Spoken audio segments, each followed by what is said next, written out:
Hello food lovers, welcome to cooking world. ఈరోజు మన ఛానల్లో స్పెషల్ రెసిపీ ఏంటంటే కొబ్బరికాయ చింతకాయ పచ్చడి. దీనికోసం ముందుగా మనం కొబ్బరి చెక్కలు అయితే తీసుకుని కనిపిస్తున్న విధంగా కోరు తీసేసి ఒక ప్లేట్లో అయితే తీసుకోవాలి. ఇప్పుడు ఈ కొబ్బరికాయ చింతకాయ పచ్చడిలోకి కావాల్సిన చింతకాయలు అయితే తీసేసుకుని నీట్గా క్లీన్ చేసి కనిపిస్తున్న విధంగా అయితే దానికి ఉన్న తొక్కలు అయితే తీసేసుకుని ఒక గిన్నెలో అయితే తీసుకుని పక్కన పెట్టుకోవాలన్నమాట, చిన్న చిన్న ముక్కల కింద.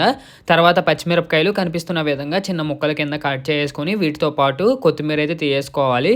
ఇప్పుడు మన దగ్గర చింతకాయలు అండ్ కొత్తిమీర, దీంతో పాటు పచ్చిమిరపకాయలు అయితే ఉన్నాయి. ఇవన్నీ ఒక ప్లేట్లో తీసుకుని తర్వాత ఒక మిక్సీ గిన్నె తీసుకుని అందులో ఫస్ట్ పచ్చిమిరపకాయలు వేసేసి తర్వాత చింతకాయలు వేసేసి తర్వాత కొద్దిగా కొత్తిమీర వేసేసి ఇప్పుడు ఈ మిక్సీ గిన్నెలోకి తగినంత పసుపు అయితే వేసుకోవాలి. పసుపు వేసుకున్న తర్వాత దీనికి కావాల్సిన సాల్ట్ అయితే వేసుకోవాలన్నమాట. మేమైతే కల్లుప్పు వాడుతున్నాం, కావాలంటే సాల్ట్ కూడా వేసుకోవచ్చు.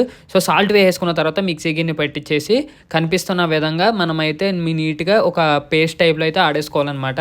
సో ఈ టైప్లో మనకి టెక్స్చర్ వచ్చిన తర్వాత ముందుగా మనం తీసుకున్న కొబ్బరి కూర ఉంటుంది చూసారా, అదైతే ఇందులోకి వేసేసి కనిపిస్తున్న విధంగా అయితే మనం మొత్తం ఇదంతా కలిసేంత వరకు బాగా మిక్స్ చేసుకోవాలన్నమాట. ఈ కొబ్బరి కూర అండ్ ఈ చింతకాయ పేస్ట్ ఉంటుంది చూసారా, అదంతా బాగా కలిసేంత వరకు బాగా మిక్స్ చేసుకుని మళ్ళీ ఇదంతా ఒక మిక్సీ గిన్నెలోకి వేసేసి నీట్గా అయితే మిక్సీ పట్టించేసేయాలి. ఇప్పుడు తాలింపు కోసం ఒక ప్లేట్లో కొద్దిగా పచ్చిశనగపప్పు, దాంతోపాటు కరివేపాకు అండ్ దాంతోపాటు జీలకర్ర అండ్ ఆవాలు, దీంతోపాటు ఎండుమిర్చి ఇంకా మిగతా ఐటమ్స్ అయితే తీసుకుని మనం పక్కనైతే పెట్టుకోవాలి. ఇప్పుడు స్టవ్ వెలిగించి దానిపైన ప్యాన్ పెట్టి అందులో కొద్దిగా ఆయిల్ వేసి ఆయిల్ హీట్ ఎక్కిన తర్వాత కనిపిస్తున్న విధంగా పచ్చిశనగపప్పు అయితే వేసేసి బాగా వేయించుకోవాలి.